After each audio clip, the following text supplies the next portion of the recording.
everyone. We are here to talk today about something different. This is a question that came up from our previous videos when we were talking about what car to buy and why. And we started getting all these little questions people would ask. And so we're going to start talking about them. This one has to do with which model car range do you buy? Do you buy a smaller car at the highest spec, or do you buy the next level up at the lowest spec? And that comes down to largely what you find important. And there are some key differences that we don't always realize. And it is quite often the fact that you might well be happier in the smaller car or the lower, not the lower level car, the smaller, I don't know if I'm going to call it lower level or smaller car. Level. Smaller car. Yeah. Okay. Would you be happy with the smaller car with all the cool stuff, or the higher level car with not all the cool stuff? But sometimes the higher level car will have things like a slightly more premium build or possibly better safety features, but that's really not always the case, which we will show you now. So once again, we are here with the C team. This is Cars Casually. We've got Nix, we've got Paolo, we've got Chris, we've got Gerard. Enlighten us, guys. Okay. Yeah, so this is a question that we always get when people are asking us about buying cars. They look at the top spec model of like a City or a Vios, and they say, what if I just add 30 grand to get the next car up, the Corolla Altis or the Civic?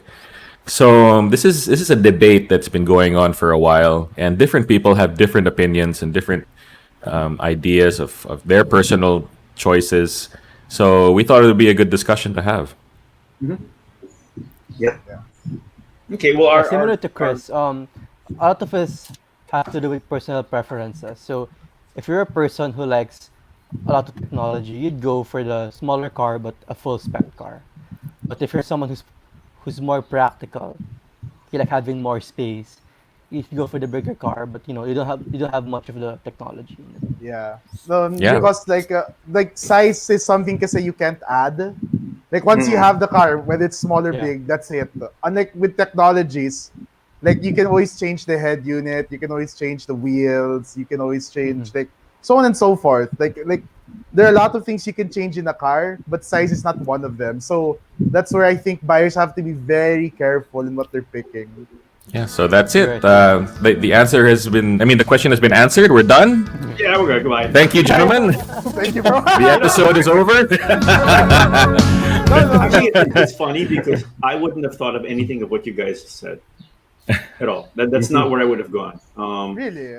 No. Big. Y'all made good points, but they weren't my points. My points were just it has more to do with, I don't know, possibly build quality, possibly so on. But the very, very good points, like Paolo, the whole technology thing, you're right.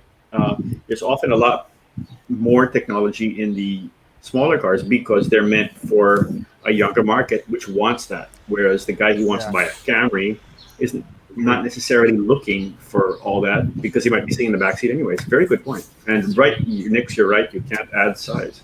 So we're going to go on to basically we're going to have a discussion on this now, and we're going to start talking with basically the stalwart of the world, which is Toyota, and we're going to talk about, do we get a Vios or do we get an Altis? Ooh, that's a tough one. Okay, so I guess I'll start with the Vios, right? So we're looking at the top trim one. Like nothing here. You have this LED lights. Yeah, the headlamps are 3-tier LEDs, so that's a plus, I guess. Because like in the Corolla Altis, what do you get for headlights? Like if you were to go up a size, You're just getting the normal halogen lights. Yeah, halogen lights. Yeah. Okay. Just for like before we continue discussing the price difference between the Toyota Vios G CVT versus the entry level Toyota Corolla Altis 1.6G is 59,000 pesos. That's the price difference between the two. But this Altis isn't the super base model. This is the base model for the CVT. Yeah, that's correct. So you're comparing auto to auto or CVT? Yes. Okay. Exactly. Yeah. Because usually when buyers are jumping up a size, they also look for like the same transmission. Like so usually it's automatic. So when they go up a size, they don't like, I'll get the manual. No, Like they're looking at automatic already. But is it okay from the Vios to the Altis? Is there a significant enough jump in size that would matter to you? I would say yes. Being a big guy. Yeah, like when you go inside the Altis, you'd feel the legroom, especially in the back seat. Yeah, Chris fell asleep in the back seat when we drove. It's a comfortable back seat. Yeah. Like one thing I would never compromise on when it comes to cars are the space and safety. And when it comes to safety, uh, well, both actually. Like the Altis is a lot bigger than the Vios, and then when it comes to safety, it also has 7 airbags. Because that's one thing about Toyota is almost all their variants for all their models have 7 airbags, except for the entry-level Vios right next, which only has No. 3. Yes, that's correct. That's correct. Yeah. For the Vios, it's when you go from the E upwards. When you go from the E upwards, that's where you get the 7 airbags. 7 airbags, yeah. So But it's the same across thing the with board. the Altis. Okay. That's nice to know. But question. So your Altis and Vios, do you get the 7-inch display also on the the entry level one? It's not the 7-inch one. What is it? It's a touchscreen, but it's not the 7 inches. Okay, So it's a smaller one. It's a 4x2. But it It's a has Bluetooth. 4.2. Yeah. 4.2 inch Yeah. display. Okay. 4.2 Because inch, yeah. so that's one bet. Like what you were saying. If you're into technologies, at least with the Vios, you get the 7-inch display. But considering the And- price of the Altis, and that it's a base model, I'm okay with compromising with a smaller one. What do you think about that? And it still has The Bluetooth. screen? It's not. It's not. Okay. It's still a touchscreen. Sabagay, yeah. Like you can always use the cell phone holder method for that one. And if you really Yeah. want the big screen, it's something you can add later on. But the question is it like is the 59,000 peso difference worth it? Like to jump? Well, personally, the jump from a Vios nameplate to an Altis nameplate is a huge deal for me. Well, that's also true. Uh, That's also true. I mean, Okay. there's a lot of premium when it comes to having an Altis.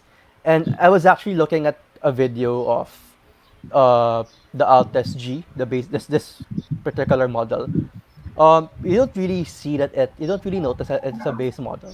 Maybe aside from the wheels, but you still get a lot of the chrome stuff that you would find in the higher trims. And just the design of the Altis itself is actually very premium and Yeah. very endearing.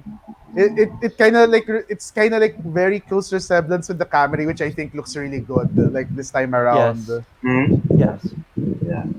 Actually, like maybe if we're talking about a different brand, like if when we move on to Hondas, like I would consider more on the smaller car, but because the Vios is the Vios is a really good car, but Yeah.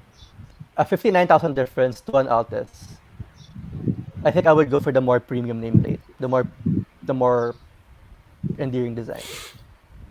Okay. So you don't care about the LED lights, about the bigger touchscreen. You don't care about any of that. The leather seats, push start. I don't think the Altis has any of that. Yeah, it doesn't have it. The leather seats I don't really mind. Maybe the more challenging thought process for me would be the infotainment system. Am I willing to sacrifice a 7-inch touchscreen from the Vios? Does anyone here actually use the paddles on a car with paddle shifts? I've always wanted to know.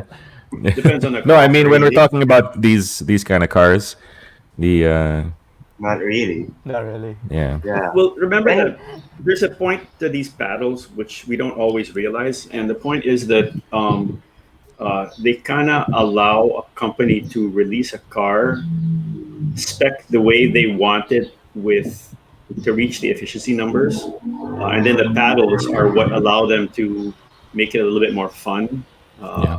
In other words,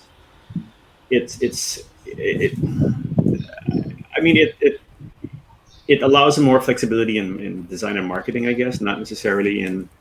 It's not like if you're doing this in a 911, okay, where there's a really big need for paddles if you want them.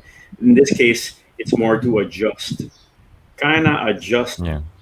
mess with the algorithms that are giving you your transmission. We lost Nick's. Yeah. Oh. Let's talk about Nick. You didn't even notice. Okay. Sorry. And that's what y'all think about Nick.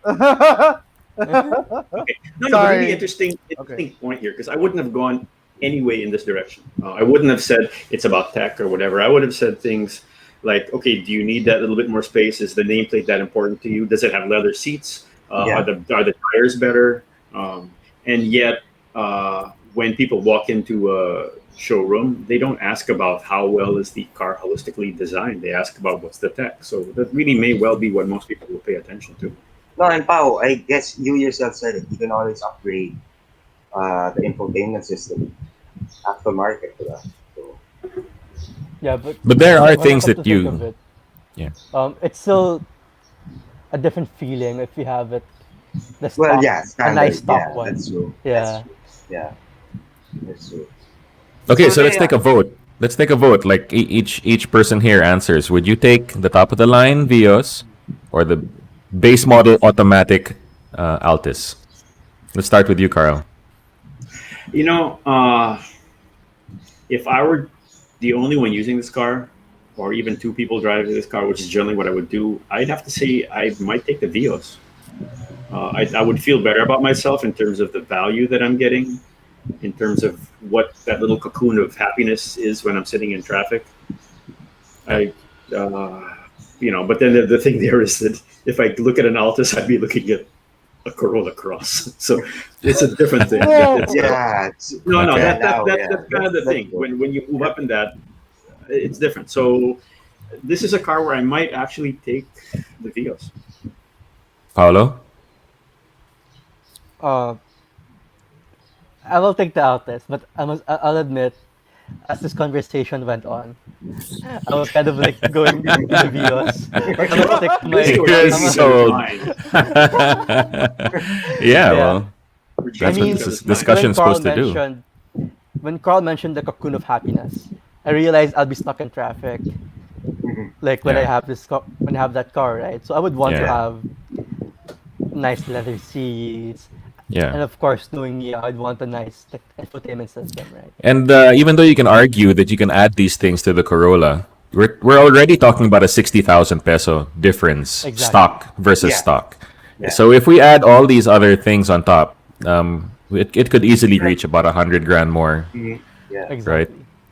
Oh, yeah. So, Jared, what's your pick? I have to go with the Vios, I guess, because aside from it, I'm a sucker for being fully loaded, for getting top of the line, fully loaded cars, and at the same time, I guess the power to weight ratio, which would also because you have a smaller engine and a smaller, smaller body, and no matter how you spin it, the Altis will always have the bigger body. So in the long run, the efficiency factor would always come into play.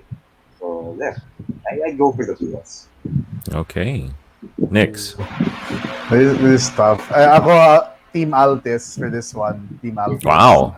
Because like for me, there's a certain, and actually Carl wrote an editorial about this, but long story short, it's nice to have room to upgrade so that you have that new car feel every year. Yeah. And if you don't care about automatic or manual, you could get the base model manual, which is at 999. Don't give people ideas, Chris. The 1.6e manual, as bare bones as it is still under $1 million, and you can tack on all these modifications and aftermarket parts. And I would get that. I would actually get that. Like between the automatic and the manual. Might actually be a fun alternative. I mean, a lot of people actually prefer manual transmission cars over automatic cars. And, you want a fun alternative? Let's go racing with the Vios. Get that car. Okay, so we're moving on to our. Wait, what was your answer? Oh, you're right. Okay. So, is it a tie right now? Altis. No, you're the only Altis so far. So. Whoa. Well, he's larger than two of us combined, so. That is true. That's true. Yeah, well, I'll join you, Nix. Being a guy with a need for more room. Now that I have a family and I tend to carry more stuff around more than I prefer, you It's a know. good point because if you look at Yeah. it, okay, how long would you keep the Vios versus how long you That's keep the true. Right. Altis? I mean, they're both Toyota, Right. so that's the same. But Yeah. in terms of expandability, uh, there's a point to that. It depends Yeah. on where you are in your life. Yeah, The and Corollas- where you are in your life dictates your priorities, right? And Yep. some people in different parts of their lives they need the space, but you can't just add more cargo room to a Vios, more trunk space.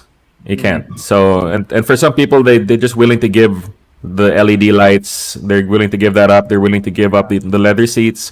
They want to give up the touch screen, the bigger touch screen, just so they can store more stuff.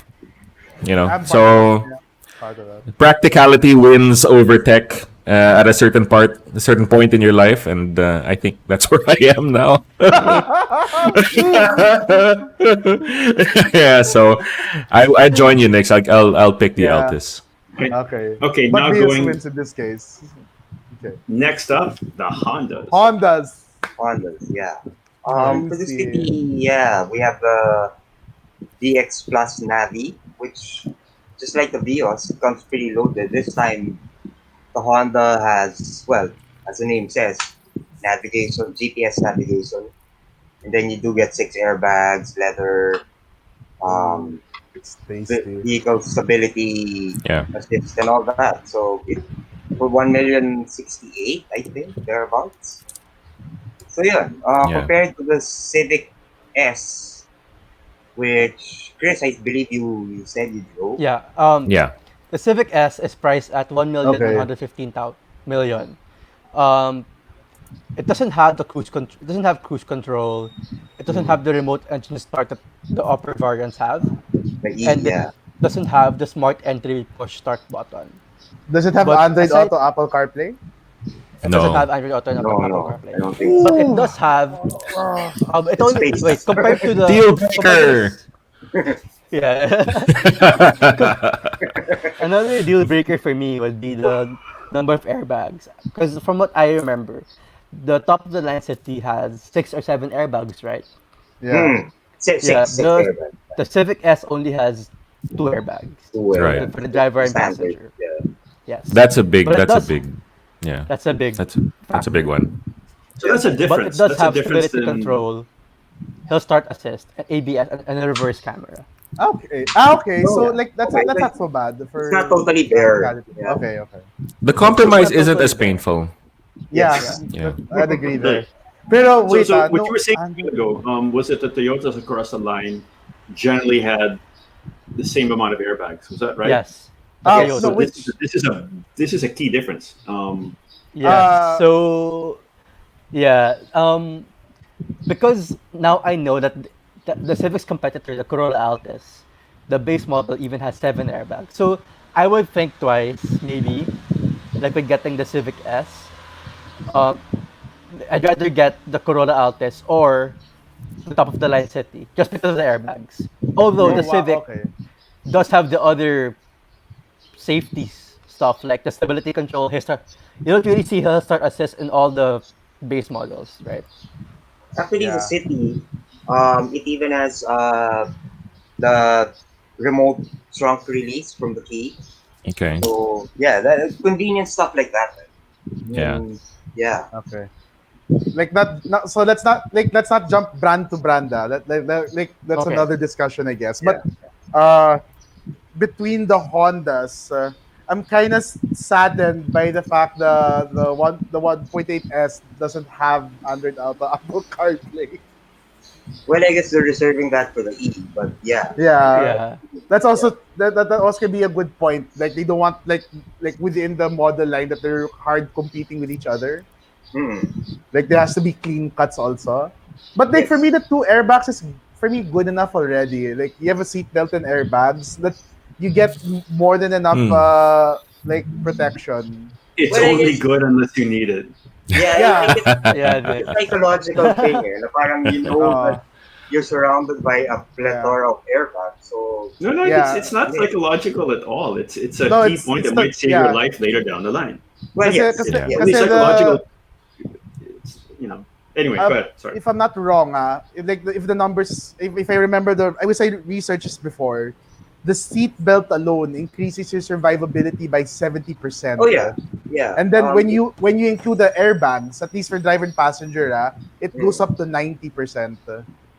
That's how like valuable the airbags are. So you're saying if I have 7 airbags, it goes up to 120%? Like 99.9. No, but for the 7 airbags, I'm not sure the statistics on that. But for me, that's why, at least for the driver and passenger, and then when you also consider the crumple zones and like the seat belt, I for me at least, I find the 2 airbags sufficient.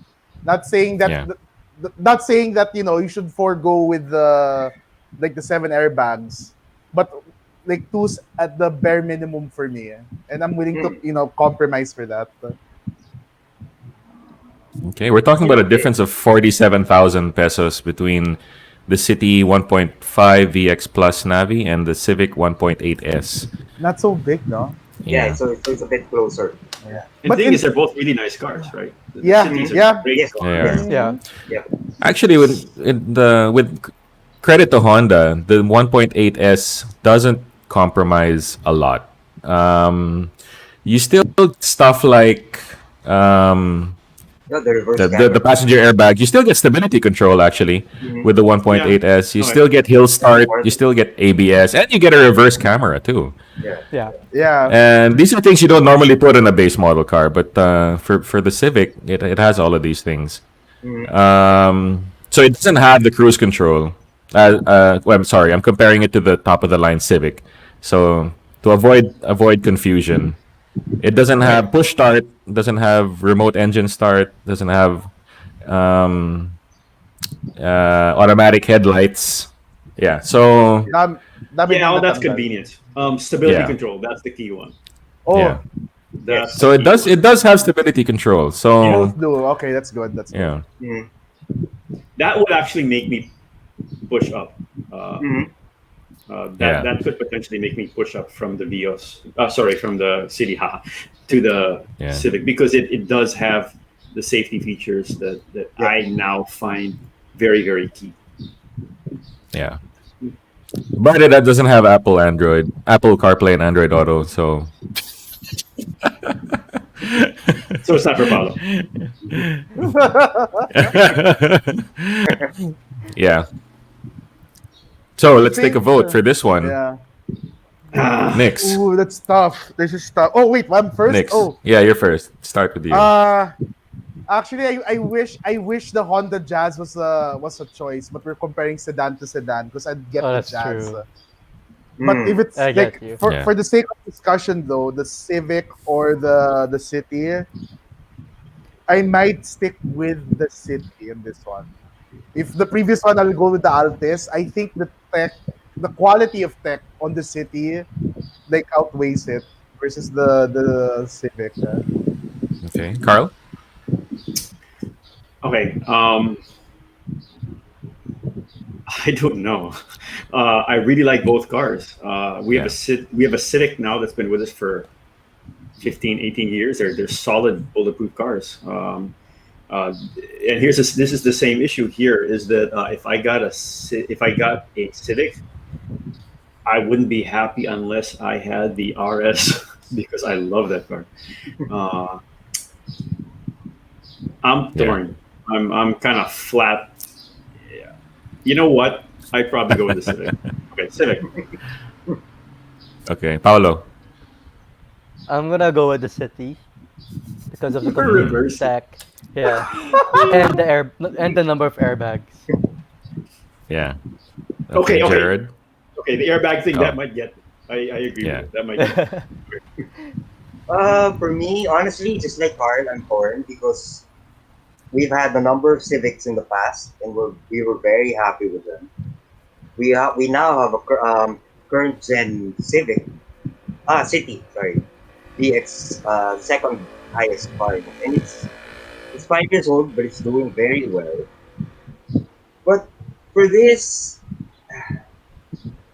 I have to go, I guess, with the city only because it's got the 7 airbags and I guess all the convenience features, which again, if you look at the Civic, you'd always be thinking, if I added a little more, then maybe I could have gotten the E or even added a lot more. You really want the RS. So yeah, I go with the city. Okay. Well, for me, like I said, the Android Auto and Apple CarPlay is a big deal for me. That is a make or break thing for me when I'm picking a car. So I would go with the car with more tech. In this case, City, I'd in this go with the case, city. yeah. Wait, Chris, Yeah. what did you choose the last one? You chose the Altis. Altis. I chose Altis because neither of them have Yeah. Android same. Auto. So as much as you say you're becoming more mature and have different priorities, when given Yeah. the choice, you get tech over size. When given the choice, yeah. Well, in this case, I need the tech more because I'm useless without waste. So Well, there yeah, you go. in this case, it's a matter of survival. Well, also you've got kids and that's got 7 airbags. That's pretty cool. So. Yeah, Yeah. that too. That too. Okay, Okay. so next one we're moving up Moving on. significantly to a Yeah. much more expensive car, the Mazda. So we're going on to the SUVs now. Yeah. So we're So choosing Mazdas, which are they're very popular now. Yeah. Really interesting pricing choices here, given all the things we can look at. Oh yeah. Okay. Mhm. So the difference here between the Mazda CX-5 2.2 diesel Skyactiv D, which is the top of the line, All-wheel drive. an all-wheel drive, yeah, it's the top of the line model. It comes in at 2.350, and we chose to compare it to the CX-9 because the CX-9 is actually being offered at a really good price of 2.380. This is the 2.5 Sport Touring front-wheel drive Yeah. CX-9. We're talking about a difference of 30,000. So this is actually No, it's so small. this is a harder. really difficult Yeah. choice for me because Mazda equips their cars very well, even at the base model trim. Yeah. So I'm actually surprised they got the CX-9 this close to a car that's like two tiers. I say 2 tiers because there's a CX-8, right? 2 tiers below them. Although I wouldn't count maybe the difference between a CX-8 and a CX-9 is more like a 0.5 tier instead of one whole tier. Because they're the same platform, if I'm not Yeah. mistaken. Yeah. But anyway, I'm surprised they got CX-5 it this and the close to the CX-9? CX-5. The Yeah. no, platform? the CX8. No. The, CX-8. Okay. CX-8 got and the it. CX-9. Okay, Yeah. got it. So yeah, this is a difficult one. CX-5 has all bells and whistles. You got touchscreen, you've got your nav, you've got pretty much anything you could ask for. You got your power stuff, your power windows, climate control, your power seats. The CX-9. don't miss Does much anyone have either. the specs out for that? Well, the one in their website, it's like it's like the beauty brochure type. But I did test drive this. Yeah. Like you lose the sunroof, and like I remember you don't lose so much. It's really more the mechanical side of things. Like you don't have the all-wheel Yeah. drive. 4x2 lang siya. Yeah. The same engine's the same, right? Yeah, engine's well, the you lose same. the all-wheel drive. That's big to some people. Yeah. Yeah, especially for a car this size. Yeah. And it still has the adaptive LED headlights. Mhm. Let's see. Well, okay, we're talking about you lose the 4-wheel drive, but it's not. I don't know. In a car like this, I actually wouldn't be all that bothered by that, which Yeah. surprises me. But I actually find the CX-9 a rather good value car. Oh, it is. But like the I think the reason why the CX-5 is really close to the CX-9 is because they give a premium to their diesel vehicles. That's like I one guess like another reason why the CX-9 is like really expensive, and that's why the Mazda CX-9 is like more affordable. Like that's why they're closer because it's gas versus diesel, so the gap like gets closer together. But I guess basically, the the four wheel drive of the CX-9 is basically just front wheel drive with rear wheel Yes, support, right? yeah. It's yes, not yes. symmetrical, not symmetrical. No, no, Sorry, no. back. No, no. That's where I would really get bothered, because in reality, you hardly ever use all wheel drive, four wheel drive, whatever of most cars anyway. Unlike in cars like the Subarus, where you have it and it's a big difference in terms of handling. Yes, So it's for always me, active. that CX-9, uh, that could push me into it, because what I like about the car is the way it was designed, and it was a big difference from the previous one. The previous one, when I saw it, honestly, I was like, why the heck are they selling this car? This new one got me immediately. I The guess ones, another end is 7 seats. If you need 7 seats, then the CX-9 would be Yeah. Yeah, the way Yeah. to go. But then again, there's also the issue of fuel consumption. One being a diesel, the other being a yeah, gas Well, yes. engine on a much bigger body. yeah. So Yeah. that's Priorities. a Yeah. pretty big factor too. and I think for me, the CX-5, like I would actually recommend it more to like new drivers because like that all-wheel drive system, it's like one safety feature that can really conquer a lot of hazardous conditions. Hmm. That's like that's where I'd like be looking into the CX-5 actually. You know, a Looking. discussion we should have later on is how important are these all-wheel drive systems Yeah. when Okay, they're I not think when they're not full. No, no, when they're not when they're not Give it fully on away. all the time. It's a big difference because most of the time people don't realize that actually they're never on, right? They're never activated, hardly. They're barely activated. okay. So Okay, on it's the an notes. interesting point. Okay, so Well, it's like what you said earlier, Carl. I mean, that you'll only appreciate it when you actually happen to Need need it. it. You know. Yeah. Yeah, It's like the airbag. Yeah. Yeah. Just The like the airbag airbags. discussion. yeah. no, well, it's a different discussion. I wouldn't agree there. Yeah. No, but but you know, like in this discussion with Mazda, it's just like what Chris said. It's amazing how like they really spec even the base models well. Yeah. Yeah. Like looking That's at a it. good point, and that's why you could push into that size. But Uh, I think the key point here would be okay, bigger car, bigger engine, gas, not diesel, if that's a bother to someone. Yeah. So your expenses for gas might be significant, even with the fact that Mazda's, I mean, they're doing gangbusters in terms of their technology and engine development, that's true. and they actually spec you out to not use the higher cost fuel, which is also a good thing. Yeah, Mhm. So and both Okay. get the Eugene 3, the maintenance Oh, for yeah. 3 years. 3-year Yeah. Of free course. maintenance. Yeah. Okay. So Okay, let's take a vote. Let's take a vote. Oh, Next. why me again? Why? Because Started you're naman- first on my screen. Okay, fair enough. Okay, I can move it. I can move it. I would go with the CX-9. Like, I like how it drove, and like, I mean, for that little of a difference, 30,000 pesos. Like, it's hard to like go to the CX-5 when you're like an Yeah. arm's length from the CX-9. So CX-9. Okay, Carl. I would say CX-9, depending on how much parking you have. So basically, Okay, that's I think I would be way happier in the CX-9 in general, because as a base car, I think it was very well put together. But I would also, I mean, I'd be happy with the CX-5 as well. So to me, it's a very tight choice, but depending on which car you'd be replacing, I guess easily a CX-9. So there. Okay, Paolo. This one's a bit more challenging for me because, I mean, the CX-5 has a diesel engine compared to the gasoline engine on the CX-9. But then when I looked at the price difference of 30,000, it's a bit, tama si Nix, it's an arm's reach lang. to get the CX-9 na. Diba? But I would Yeah. choose, with my personal preferences, like if it's my only car, I would go for the CX-5. Yeah. because of the size. I find the CX-9 too big. Yeah. That's For true. example, if That's it will true. be my Too. everyday car.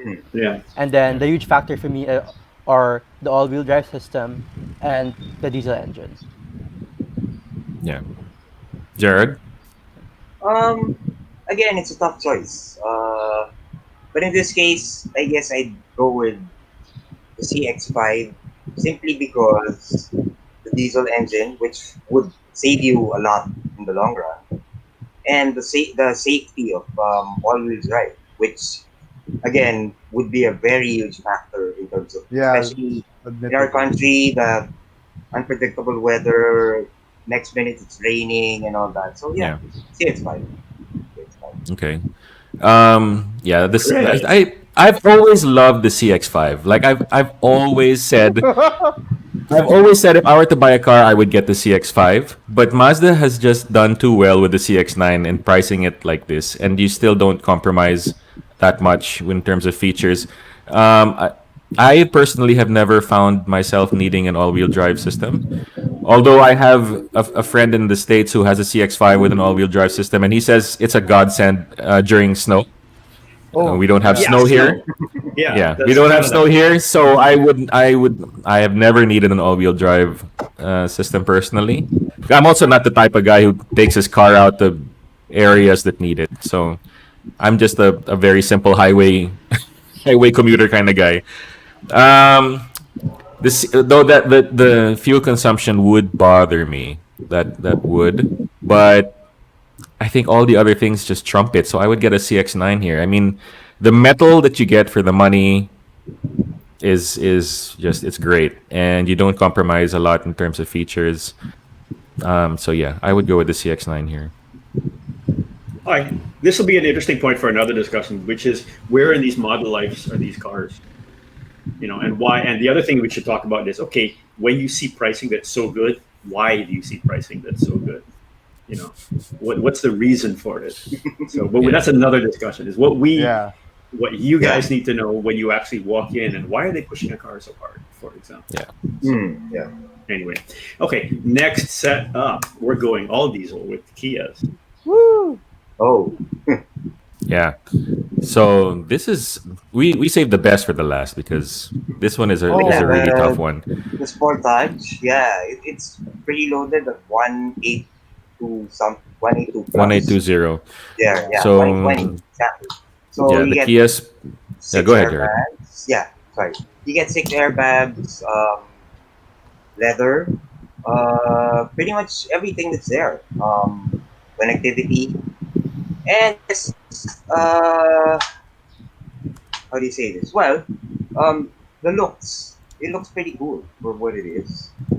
But having said that, the Sorento is also very classy. Uh, And loaded. Like Loaded, yes. But of course, with the Sportage, you get yeah. all wheel drive, right?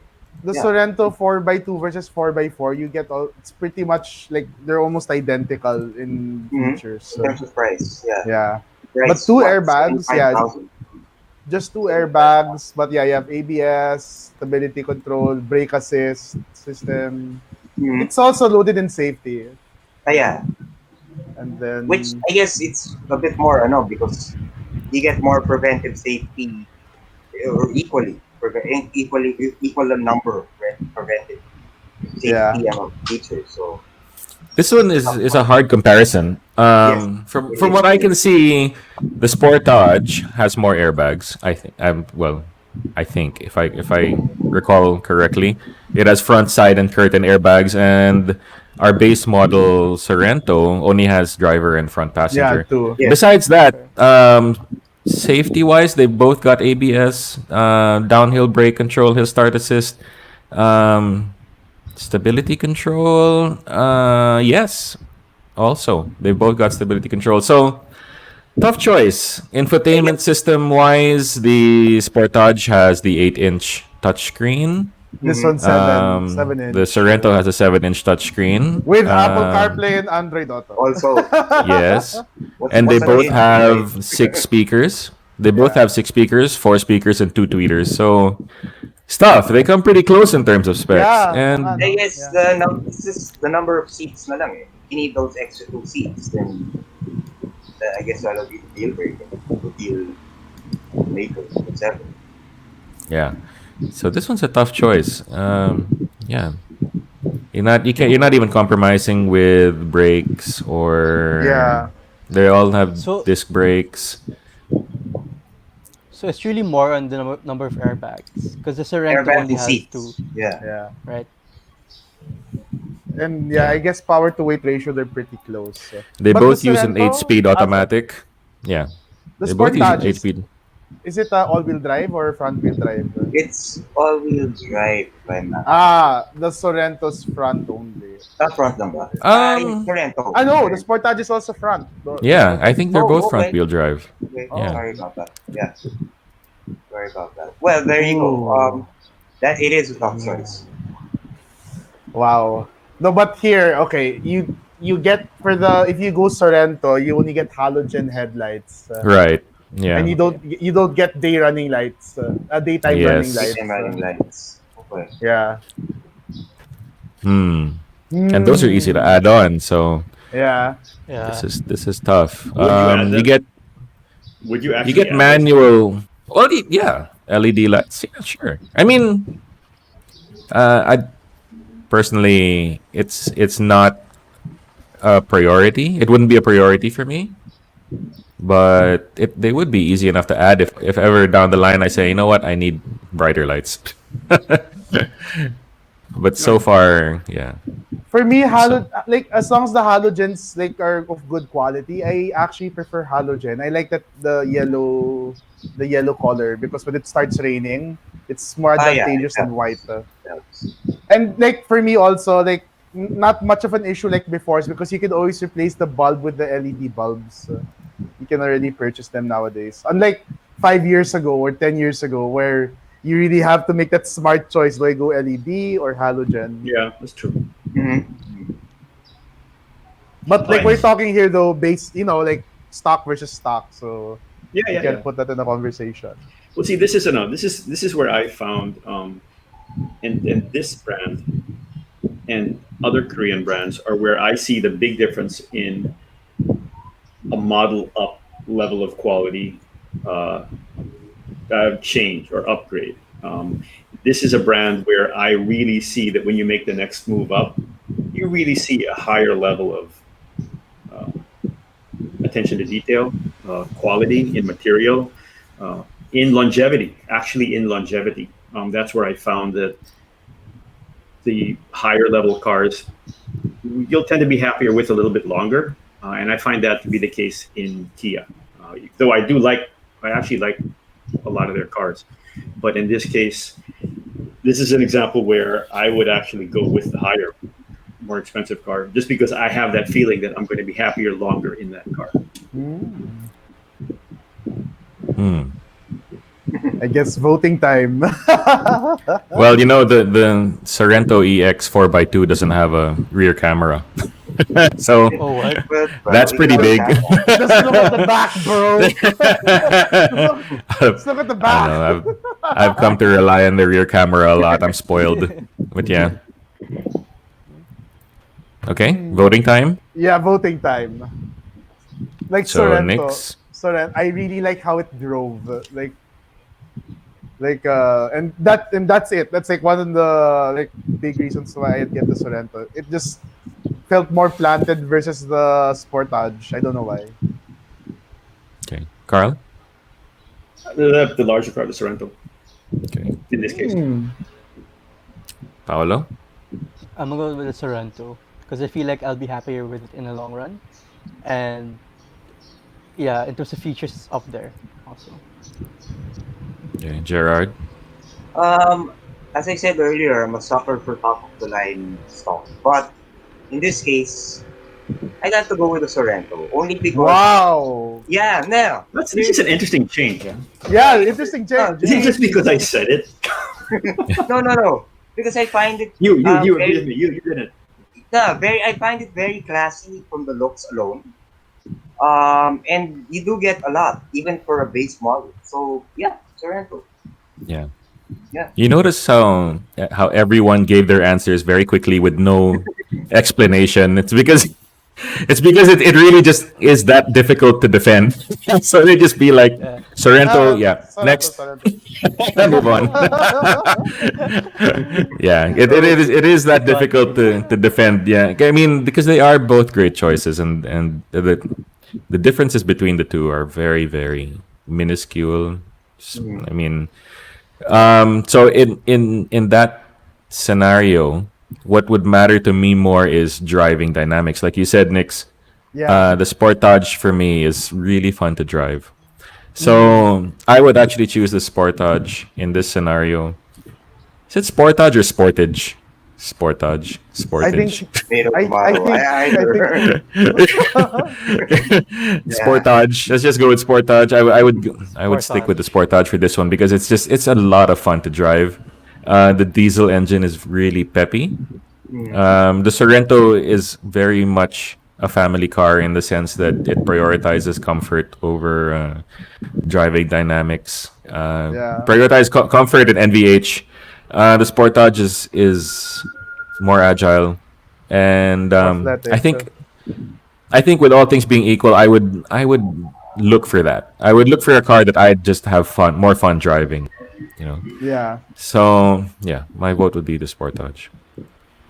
But you can see like parang with whatever brand, whatever size, like you really have to look at the fine lines. Like I think at the end Yeah. of the day, it's really Finer looking at the fine detail. lines. Yeah. Correct. But they're also, I mean, they're also different cars for different people. When we were talking about the smaller cars, let's say the Hondas and the Vios, we're talking about. We actually said, yeah, just for me, this car is fine, whatever. But the minute we started moving up to the larger cars, I mean, they're all different ranges. The Kias would probably be the most family oriented.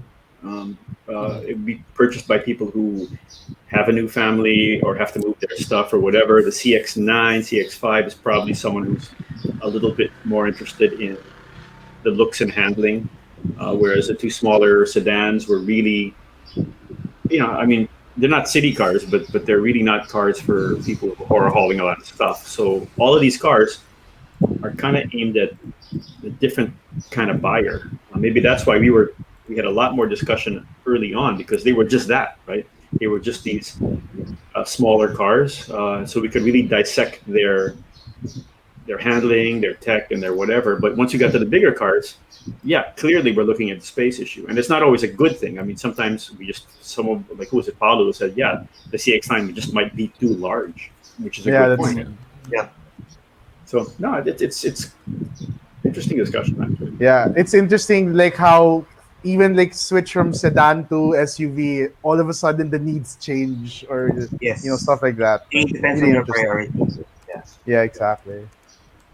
I wonder if SUVs. I wonder if the change is because of the SUV look or the actual practicality of the SUV. So that's another discussion point there. That's true.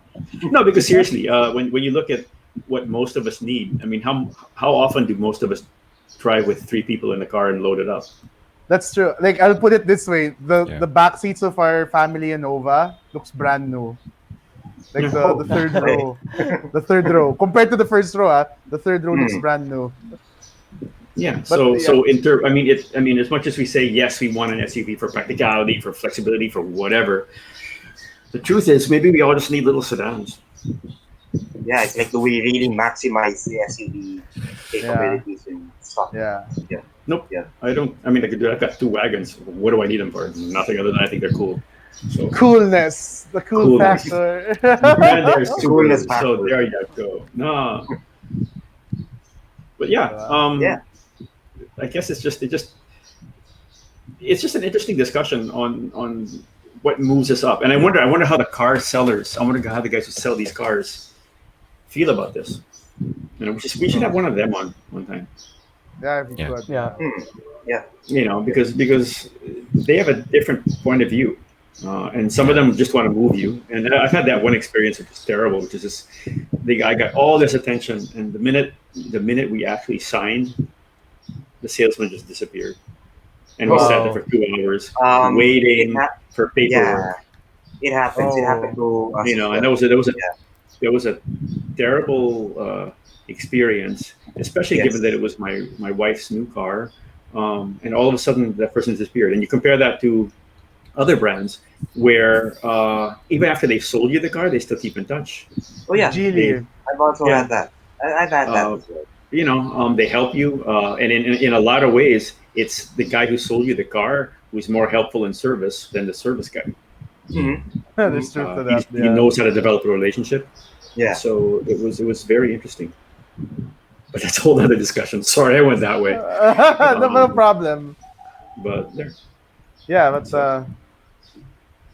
okay. Yes. I want to thank everyone for watching. Like for those watching right now, thank you for watching our show. Yeah. Like, it means a lot to us.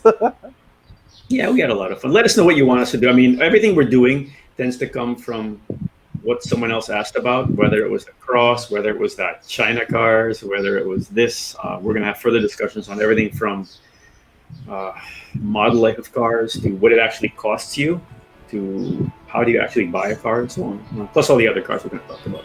So thank you very, very much, everyone. Once again, this has been Cars Casually with the C Crew. There's been Nix, there's been Chris, there's been Paolo, there's been Gerard. Thank you very, very much, and we'll see you again soon.